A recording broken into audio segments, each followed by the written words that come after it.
morning, my dear students of class 8A and 8B.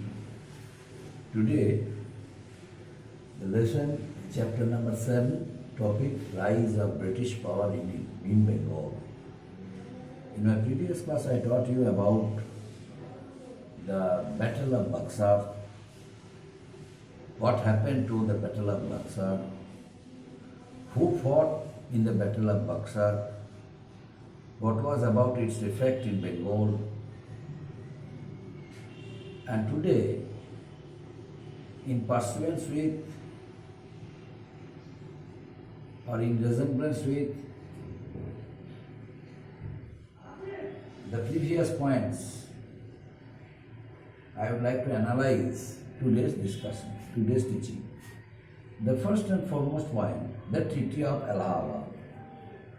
First point, consequences of Battle of Buxar in Bengal. What was about the consequence of the Battle of Buxar? The Battle of Buxar was held in the year 1764, where in which battle the Confederate States of the Confederate Army fought against British East India Company. The Confederate Army consisted of the forces of Nawab Mir Qasim, Nawab Mir Qasim, Nawab Ayod, Sujauddullah, and Mughal Emperor Shah Alam II. The three forces combinedly, the three forces of different powers combinedly or unitedly formed the Confederate Army and fought against British East India Company. And who led the battle? Mir Qasim. Mir Qasim, Nawab Ayod, and Shah Alam II, Mughal Emperor. They fought against whom? Against British East India Company. Now, what was the result of it? British East India Company defeated the combined forces and ultimately they gained the right of the Diwani of Bengal, Bihar and Odisha from Shah Alam to Mughal Emperor, and also agreed to pay 26 lakh rupees to Mughal Emperor Shah Alam II every year, because they were given the right to collect revenues of Bengal, Bihar and Odisha under the Treaty of Allahabad. That it happened.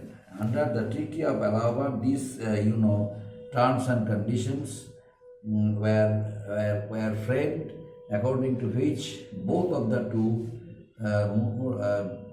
Mughal Emperor Shah Alam II and British East India Company agreed the following terms and conditions. The following term means the company gave the districts of Kora and Allahabad to Shah Alam II, and at the same time they agreed to pay an annual sum of 26 lakh rupees to Mughal Emperor Shah Alam II. And Ayod was returned back to whom? Ayod was returned back to the Nawab of Ayod, Sujauddullah. But at the same time, Sujauddullah had to pay a sum of 53 lakh rupees as war indemnity to British East India Company. Moreover, the two signed an alliance who? Shah Alam II, Sujauddullah, the Nawab of Ayod and British East India Company, they signed an alliance that required the company to support Nawab against any foreign attack, and provided Nawab would have to pay for the troops that were sent to his aid. The alliance made the Nawab extremely dependent on the company. That means the Nawab of Ayod, Sujauddullah's territory will be protected by British East India Company, provided Nawab would have to pay, Nawab would have to maintain a group of British troops at his own cost. In that case, the British would protect the sovereignty of his territory and protect the territory of his province from the attack of any foreign invasion or any foreign attack. Protect them from any foreign attack. And by this way, the Nawab of Ayodhya and the state Ayodhya came under the British control, indirectly came under the British control and became dependent on them. Now, consequences of Bengal of the Battle of Buxar, this is very important because under the Diwani rights granted to British East India Company by Mughal Emperor Shah Alam II through the Treaty of Allahabad, Company had control over the collection of revenues but was not responsible for the administration of the provinces. That means the company, British East India Company, would collect revenues of Bengal, Bihar and Odisha, but they would have no responsibility of the administration of Bengal, Bihar and Odisha, but only the Nawab. That means Nawab had all the responsibility of bearing administrative expenses and, but there would be no power of the Nawab, but would have to bear administrative expenses. This arrangement was known as dual government. It was introduced by Lord Clive. This meant that there would be two rulers. One is the British ruler and another one means once in one side company was one ruler and in another side Nawab was another ruler. But who was responsible for the governance and shoulder responsibility of financial burden? Only the Nawab, but not the company. And administration the Nawab would have no access to economic resources or power. This arrangement was beneficial to whom? To the company.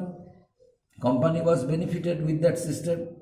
So the English did not share the revenue of Bengal with the Nawab, but only provided a very simple amount of money in order to run the administration. But the very small amount which was provided to Nawab in order to run administration was very much inadequate and insufficient. That's why this system drained Bengal, Bihar and Odisha of their wealth. In 1770, suddenly, consequences of the Treaty of Allahabad, what was the consequence? The consequences of the Treaty of Allahabad was like that.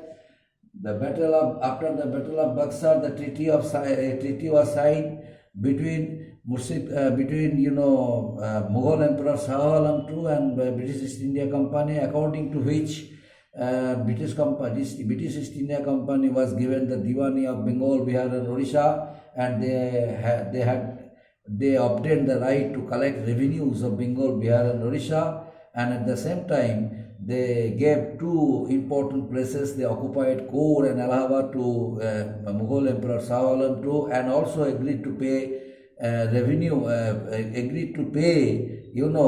annual sum of 26 lakhs rupees to him. To whom? To Shah Alam II. It was the consequence of the Treaty of Allahabad. The dual government, I taught you, dual government was introduced by Lord Clive.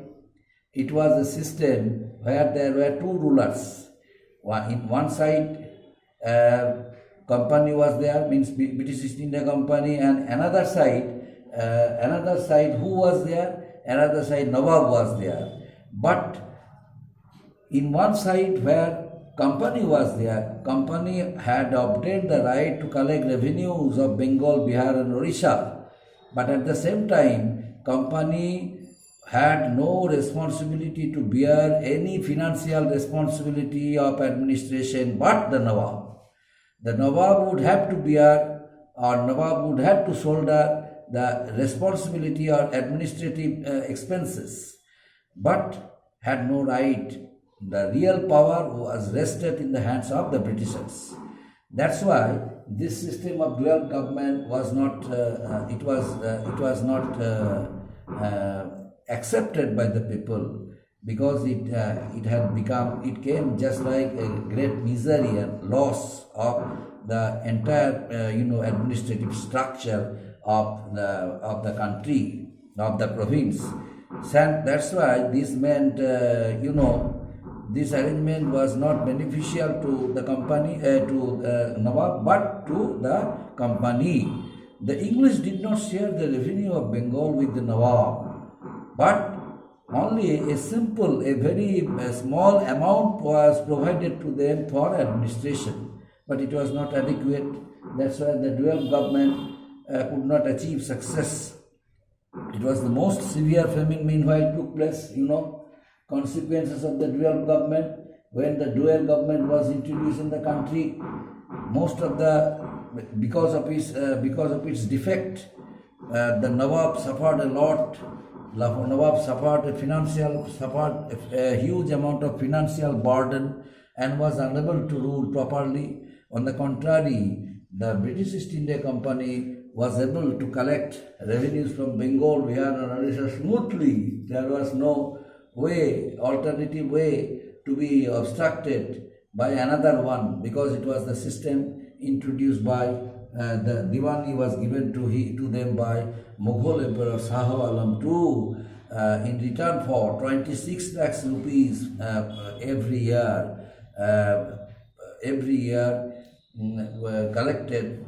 collected from the British East India Company. That means British East India Company would pay an annual sum of 26 rupees to Nawab, to Shah Alam to Mughal Emperor, and in return for it, Shah Alam to gave the Diwani of Bengal, Bihar and Orissa to whom? To British East India Company. So the company gave also the two districts, Kora and Allahabad, to Shah Alam II, and also agreed to pay annual sum of 26 lakhs to Shah Alam II, Mughal Emperor. And so this is the meanwhile there was an incident took place in the province, famine of 1770 and its consequences. The evils. Meanwhile, in the year 1770, a famine broke out in Bengal. It was the most severe famine of the century and wiped out one third of the population of the province. And even then, no aid was provided by the company. The evils of the dual government system began to manifest themselves. As a result of it, the administration of the economy collapsed, and afterwards in the year 1772, the Court of Directors of England, means the headquarters of British East India Company, appointed Lord Warren Hastings to be the new Governor General of Bengal. On reaching Bengal, the new Governor General Warren Hastings abolished the dual system of governance, and in the year 1772, and then who was their Nawab? Who was the Nawab that time? The Nawab was deposed. And pensioned up. The treasury also was shifted from Murshidabad to Calcutta. The treasury was shifted from Murshidabad to Calcutta, and they made Calcutta as their capital. And later it became the capital of British India also.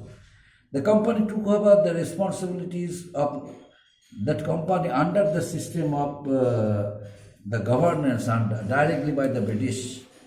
The company now decided to take over the responsibility of not only responsibility of not only collection of revenues, but also the responsibility of administration. So the company took over the responsibilities of administration and collection of revenues. In the year 1772, when the famine took The famine took place in Bengal. There was no aid provided to provided by the British East India Company. As a result of it, so many people died, and the people, because of that reason, British headquarters East India Company decided to change the system to abolish the system of dual governance and send Lord Warren Hastings to be the Governor General, new Governor General of Bengal. Warren Hastings, on reaching Bengal, abolished the dual government, and he also took over the charge of administration as well as collection of revenues of Bengal, Bihar, and Odisha up to this, my dear students. Thank you.